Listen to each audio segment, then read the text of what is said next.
vous êtes en train de travailler et puis tout d'un coup, il y a un truc bizarre qui se passe sur un des postes. Quelqu'un a le plus souvent fait une bêtise, cliqué sur un mail qu'il fallait pas ou autre chose, et il se retrouve avec un programme infecté sur son ordinateur qui va détecter l'ensemble des partages réseau, l'ensemble des bases de données, du CRM, de tous les logiciels métiers, et crypter tout ça. Ce qui fait que l'ensemble des données de l'entreprise et potentiellement l'ensemble des postes de l'entreprise vont être inutilisables. Et en échange, de demander une rançon pour pouvoir débloquer le système. Les pirates ont deux méthodes principales pour atteindre leurs objectifs. Une attaque automatique par email. Donc, ils ont des bases de données d'email et ils vont lancer des campagnes de spam avec des pièces jointes. Ils trouvent plein d'astuces pour essayer de vous faire cliquer sur une pièce jointe. Cette pièce jointe va infecter votre poste. La deuxième méthode, c'est une attaque ciblée. On va avoir des scans des réseaux qui vont être faits depuis l'extérieur, depuis Internet, pour essayer de trouver une porte ouverte. Alors ça peut être un site web hébergé en interne, ça peut être une messagerie hébergée en interne, un extranet ou des choses comme ça. Une fois que cette faille est détectée, ils vont l'exploiter pour s'infiltrer dans le réseau de l'entreprise et à partir de là, ils vont petit à petit, sans que personne s'en aperçoive, tisser leur toile et prendre le contrôle des différents éléments, prendre le contrôle du serveur, prendre le contrôle de la sauvegarde pour pouvoir lancer une attaque en différé en faisant le maximum de dégâts possible.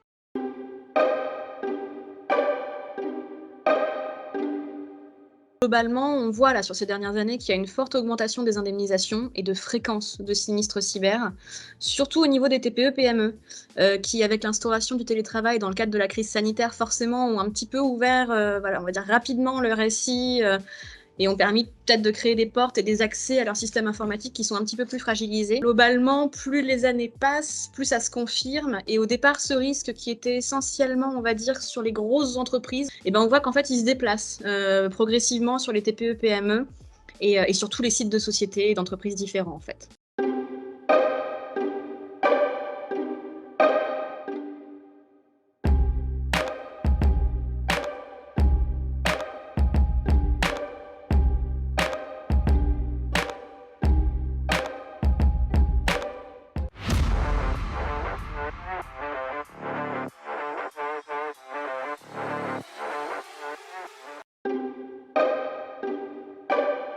Donc pour voir quelle garantie il va octroyer dans son contrat, à quel tarif, à quelles conditions, l'assureur va se baser sur les déclarations de risque qui vont lui être faites, et qui vont lui être faites avant la souscription du contrat.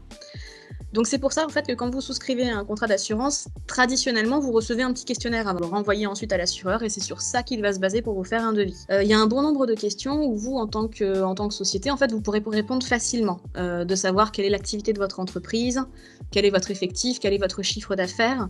Ça l'assureur va en avoir besoin pour pouvoir estimer un petit peu son risque, savoir où il met les pieds. Puis il va arriver en fonction de la sensibilité du risque, qu'il y ait des questions sur lesquelles vous ne saurez pas forcément répondre, ou bien sur lesquelles vous ne savez pas forcément ce que vous avez mis en place et quel est le montage exact qui a été mis en place. Et c'est là qu'on va, que tout l'intérêt d'avoir un bon prestataire informatique va se retrouver, parce que l'assureur va poser des questions vraiment, vraiment poussées. Ce questionnaire, au final, plus il est complet, j'ai envie de dire, plus ça vous permet de faire un audit en fait de sécurité de votre entreprise. L'assureur va vous poser plein de questions. Ces questions-là, vous allez les poser à votre prestataire, de dire est-ce que moi j'ai bien des sauvegardes qui sont faites comme ci, est-ce que moi j'ai bien un pare-feu et un antivirus qui fonctionnent comme ça. Ça permettra de voir comment vous êtes sécurisé, comment vous êtes protégé, et éventuellement à votre prestataire informatique de vous proposer des solutions pour augmenter la protection de votre entreprise. Dans ce contrat-là, dans un contrat cyber, l'élément principal en fait qui va permettre de jouer, c'est que pour que le contrat cyber d'assurance se mette en place, il va falloir qu'il y ait une atteinte malveillante à votre système. À partir du moment où il y a une atteinte malveillante qui s'est passée sur votre système, il va y avoir 3 blocs de garantie qui vont entrer en jeu. L'assistance, les dommages qui vont être causés à votre entreprise, et la responsabilité civile, c'est-à-dire les dommages que vous, du fait de cette attaque-là, vous allez causer à des tiers. Dans la partie assistance, on va retrouver essentiellement une assistance informatique. Globalement, vous allez avoir des experts en sécurité informatique. C'est quelque chose qui aide beaucoup parce que votre prestataire informatique n'est pas forcément expert en sécurité informatique.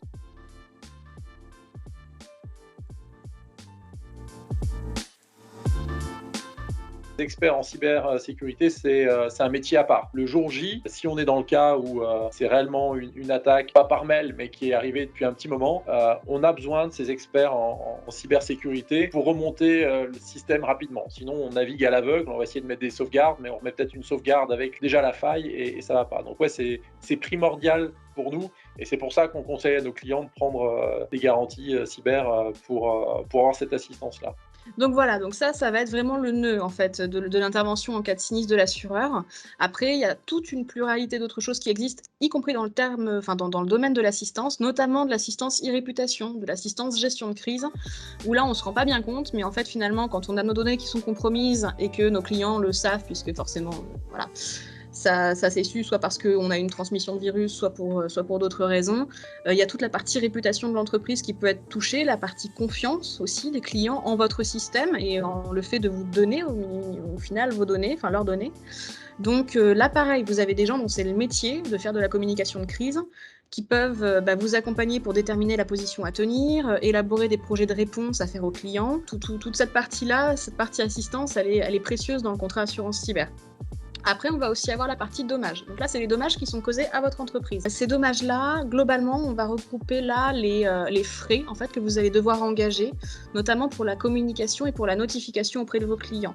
Vous le savez, avec le RGPD notamment, quand on a une donnée sensible, surtout une donnée personnelle qui est compromise, et donc qui vous a été volée, en fait, techniquement, vous devez communiquer auprès de vos clients. Vous devez faire des déclarations à la CNIL, et puis vous devez envoyer une lettre recommandée à votre client pour lui dire quelles sont les données qui ont été communiquées, quels sont les moyens que vous avez mis en place pour les récupérer. On va avoir aussi tout ce qui va être frais d'avocat, quand on va avoir un responsable qu'on réussira à identifier contre qui on pourra faire un recours, ou bien une enquête qui va être faite par une autorité administrative et où à ce moment-là, on prendra en charge les frais de défense en fait de l'avocat dans le cadre de cette enquête. Certaines options qu'on peut mettre en place, alors dans certains contrats c'est acquis d'office, dans d'autres c'est en option, notamment sur la surfacturation téléphonique, sur de la fraude. On a aussi la partie perte d'exploitation et frais supplémentaires d'exploitation. Ça c'est important, les frais supplémentaires d'exploitation, ça va être tous les frais que vous aurez mis en place pour faire en sorte d'avoir un sinistre qui va réduire au maximum en termes de conséquences, de montants. S'il faut mettre en place, je sais pas, relouer du matériel, faire des choses pour faire en sorte de circonscrire ça et puis de réduire les montants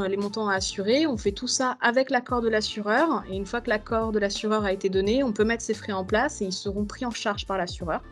Et si jamais, malheureusement, ce qu'on a mis en place n'a pas permis d'éviter une perte de marge brute temporaire, le temps du sinistre, si votre site est bloqué pendant 15 jours, voilà, à ce moment-là, on a la garantie de perte d'exploitation qui existe et à ce moment-là, l'assureur prendra en charge sur justificatif et forcément la partie perte de marge brute en fait. Dernière chose sur la partie dommage, on a le remboursement de la rançon. La rançon, tout le monde ne la rembourse pas. Part du principe que c'est quelque chose qui appelle quand même au sinistre aujourd'hui en France. Les assureurs français ont du mal à ne remboursent plus la rançon concrètement parce qu'on part du principe que si on la rembourse, on aura encore plus d'attaques puisque les pirates savent que derrière ça paye. Toutefois, il y en a toujours qui payent les rançons. Tout un processus. D'abord, l'expert de l'assurance va négocier avec le pirate si c'est possible, faire en sorte de s'en sortir sans payer la rançon et si jamais la dernier recours c'est de devoir la payer, à ce moment-là l'assuré paye la rançon et sur accord de l'assureur remboursera. Donc ça c'est toute la partie dommage. Et puis pour la partie responsabilité civile, c'est les dommages que vous causez à des tiers. Là c'est vous qui, du fait d'une atteinte malveillante à votre système, allez soit transmettre un virus à un client et en fait le client va se rendre compte en remontant que ça venait de chez vous. Vous avez par exemple c'est le vol de données, c'est la perte de données clients, de données sensibles ou non d'ailleurs. Et là à ce moment-là le client est parfaitement en droit de venir vous voir et de vous rechercher en responsabilité, de faire une réclamation pour un certain montant en fonction du dommage que ça aura occasionné pour lui. Et là, ce sera dans le bloc responsabilité civile qu'on retrouvera ça. Voilà.